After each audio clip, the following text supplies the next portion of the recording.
Have you ever wondered कि जब हम टाइम और एंगल को मेजर करते हैं तो दोनों ही केस में हम सेम सब डिविजन्स का यूज कर रहे होते हैं।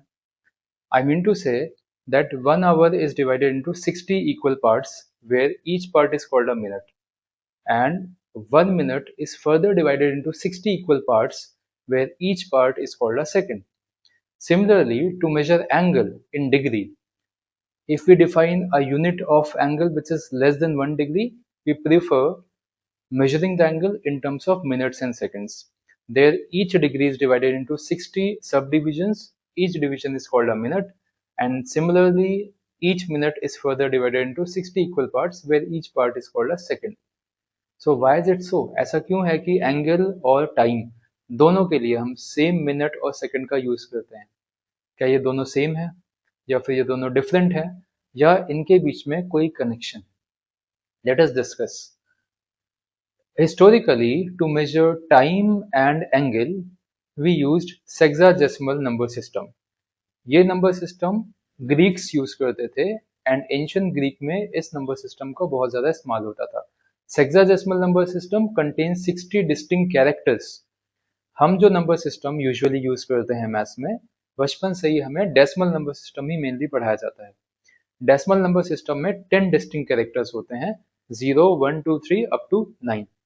Similarly we have binary number system. जिन्होंने कंप्यूटर्स पढ़ा है, लैंग्वेजेस पढ़ी है कंप्यूटर्स, सो उन्होंने शायद बाइनरी नंबर सिस्टम को थोड़ा बहुत देखा हो. In binary number system, base is 2, so we have only 2 distinct characters. Similarly, we have octal number system which has 8 distinct characters from 0 to 7, and we also have hexadecimal number system whose base is 16. It has 16 distinct characters. किसी भी number system का जो base होता है, उस number system में उस base से डिवाइड करना आसान होता है. For example, we all are familiar with decimal number system. So if I ask you कि मेरे पास एक बहुत बड़ी लेंथ है, इसको छोटा करके डिविजन्स करने हैं, so I think it will be convenient for you to divide that length in 10 parts और 100 पार्ट्स और 1000 पार्ट्स.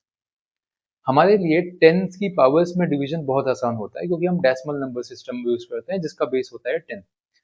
सिमिलरली, एंशियंट ग्रीक्स जिस नंबर सिस्टम का यूज करते थे वो सेक्साजेसिमल नंबर सिस्टम था.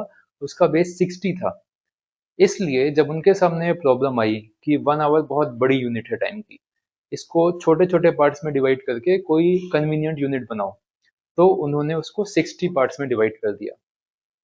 फिर 1 मिनट को फर्दर डिवाइड करना था, तो अगेन उन्होंने उसके फर्दर 60 डिविजन्स कर दिए. ग्रीक की लैंग्वेज में मिनट का मतलब होता है पार्ट, एंड सेकंड्स का मतलब होता है सेकंड पार्ट या फिर फर्दर पार्ट. सो तब से ये मिनट और सेकंड हम यूज करते आ रहे हैं. टाइम के केस में भी यही हुआ कि अगर हमें एक आवर को डिवाइड करना है तो हम उसके 60 पार्ट्स करते हैं. मिनट्स का मतलब पार्ट होता है, and then further each minute is divided into 60 seconds, mean 60 further parts. इसलिए टाइम में और एंगल में दोनों में हमें ये वर्ड्स देखने को मिलते हैं. So it doesn't mean that both are same, both are completely different.